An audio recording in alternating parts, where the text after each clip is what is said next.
Assalamualaikum warahmatullahi wabarakatuh. Kali ini kita akan bahas mengenai strategi peningkatan daya saing lembaga ekonomi umat.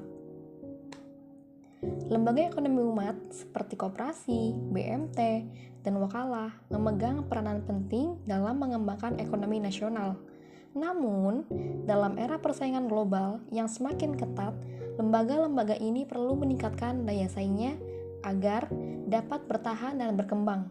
Sehingga presentasi ini akan membahas strategi-strategi untuk meningkatkan daya saing lembaga ekonomi. Yang pertama, kita akan membahas mengenai pentingnya daya saing dalam lembaga ekonomi umat. Ada dua, yaitu perkembangan ekonomi dan kesejahteraan umat. Untuk perkembangan ekonomi, lembaga ekonomi umat perlu beradaptasi dengan perkembangan ekonomi global yang dinamis. Peningkatan daya saing membantu mereka bersaing dengan lembaga keuangan konvensional dan memenuhi kebutuhan masyarakat yang terus berkembang. Kemudian, untuk kesejahteraan umat, lembaga ekonomi umat dapat meningkatkan kesejahteraan umat melalui produk dan layanan inovatif, akses permodalan yang lebih mudah, dan peluang usaha yang lebih luas. Kemudian, analisis SWOT lembaga ekonomi umat. Jika dilihat dari piramida dari atas, yang pertama itu ada kekuatan, yang kedua ada kelemahan, yang ketiga peluang, yang keempat ancaman. Kita bahas dari kekuatan. Kekuatannya seperti apa? Yaitu dari nilai-nilai Islam, jaringan yang kuat, dan fokus pada pemberdayaan umat. Sedangkan kelemahannya yaitu kurangnya akses modal, teknologi yang tertinggal, dan SDM yang kurang terampil. Sedangkan untuk peluang yaitu pertumbuhan ekonomi Islam, tren digitalisasi, dan kebijakan pemerintah yang mendukung. Sedangkan ancamannya sendiri yaitu persaingan dari lembaga keuangan konvensional, ketidakpastian ekonomi, dan perubahan perilaku konsumen.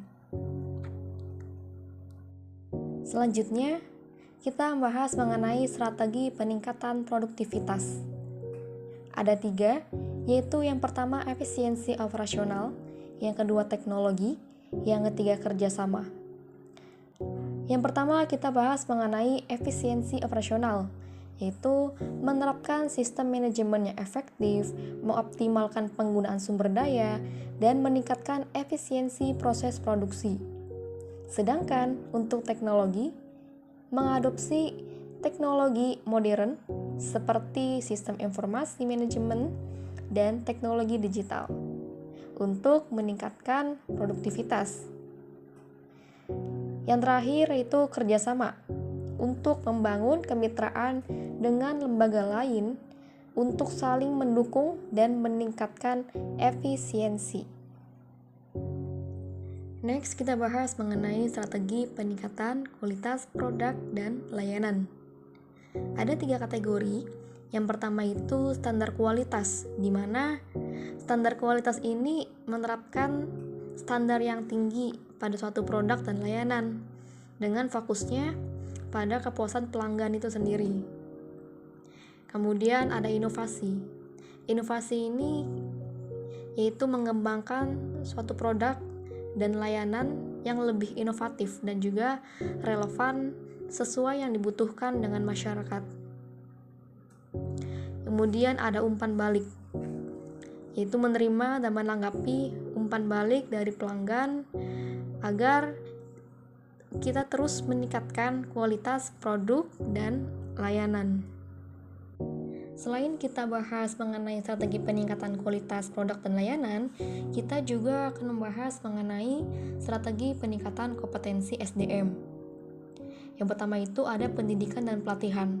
Di sini memberikan pendidikan dan pelatihan yang berkualitas tentunya untuk meningkatkan pengetahuan dan keterampilan SDM. Kemudian ada pengembangan karir.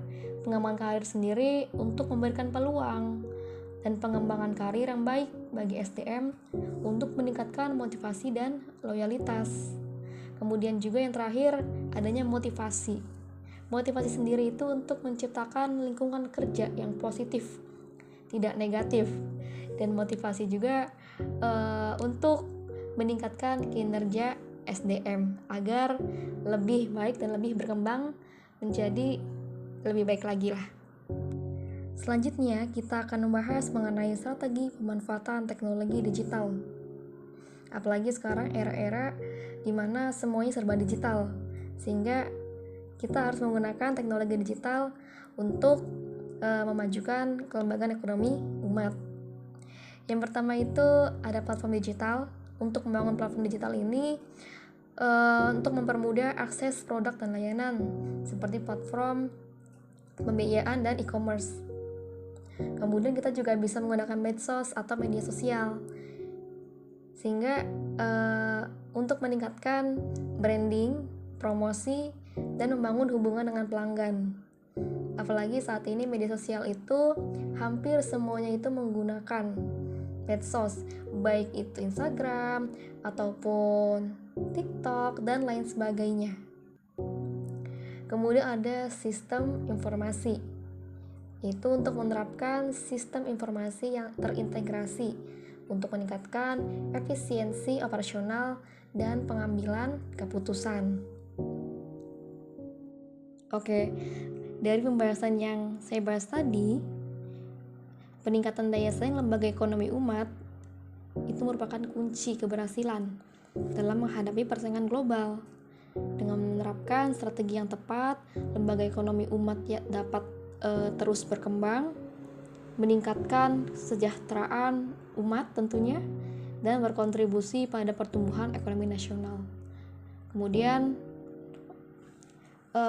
untuk selanjutnya itu semoga dan diharapkan dapat meningkatkan kolaborasi antar lembaga, pengembangan program pemberdayaan, dan pemantauan implementasi strategi secara berkala.